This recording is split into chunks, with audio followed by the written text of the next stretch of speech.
The Princess Knight by Cornelia Funke and Christina Meyer. Here's the back.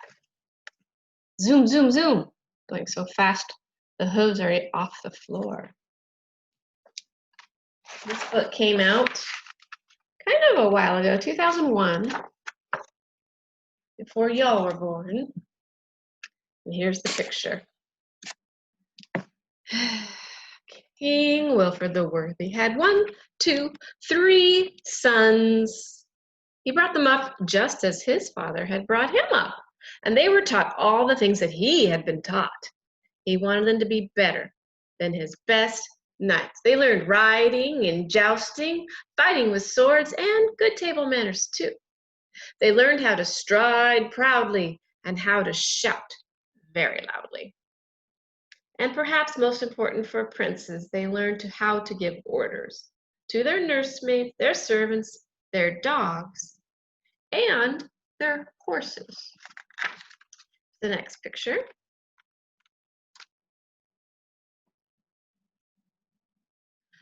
Then Queen Violetta had a daughter, but unfortunately, she didn't make it. She passed away while the baby was born, so the little girl was called Violetta. That was sad. No one would dare tell the king how to do anything, especially how to raise his little girl. So he decided to teach her the same lessons he had taught his sons. Even though she was so small, she could hardly lift a sword at all. Her brothers teased her and called her names, like itsy bitsy little bee, little girl can't hurt a fly. And they would boast that they were so strong, even the most spirited horse would obey them. Then they'd strike the heads off of practice dummies so hard, the heads would fly right over the castle walls.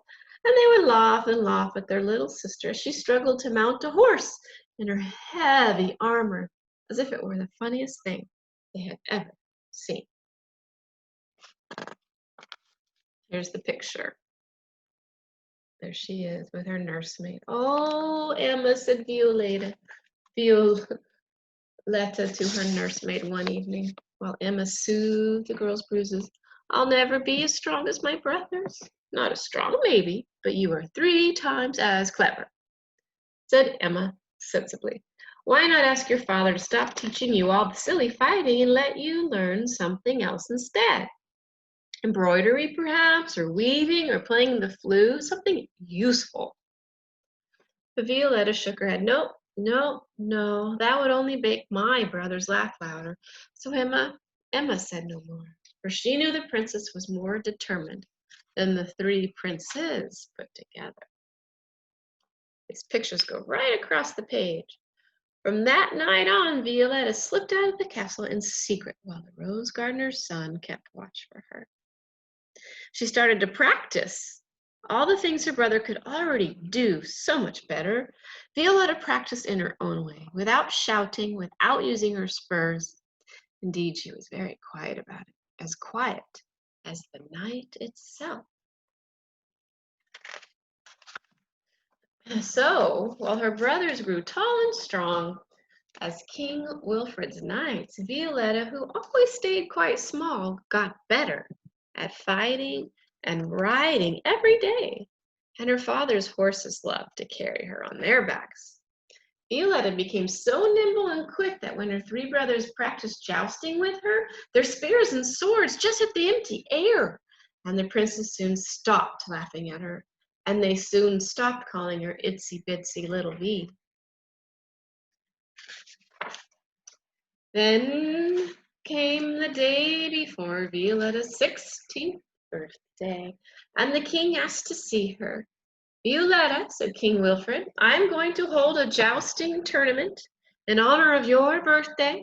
The victory prize will bring the bravest knights in the land flocking to the castle. And what will the prize be, father? Asked Violetta, wondering which horse she would ride, which of her suits of armor would be the lightest, and which plume she would wear in her fighting helmet. The prize, said King Wilfred, will be your hand in marriage. So go put on your finest gown and practice your prettiest smile. Violetta turned red as the roses beside the castle moat. Wait, what? You want me to marry some dimwit in a tin suit? Just look at your own knives. They whip their horses, and they can't even write their own names. Her father was so angry that he locked Violetta up in the castle tower all by herself. That's scary. Not until the moon was shining high in the sky did the king tell Violetta's youngest brother to let her out. Stop crying, little sister, said Violetta's brother. I'll make sure you win the tournament myself.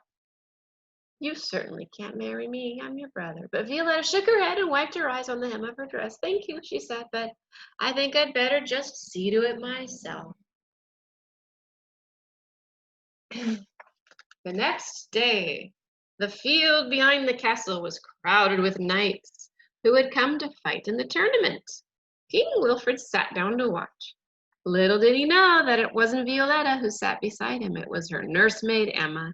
She wore Violetta's best dress and a veil over her face.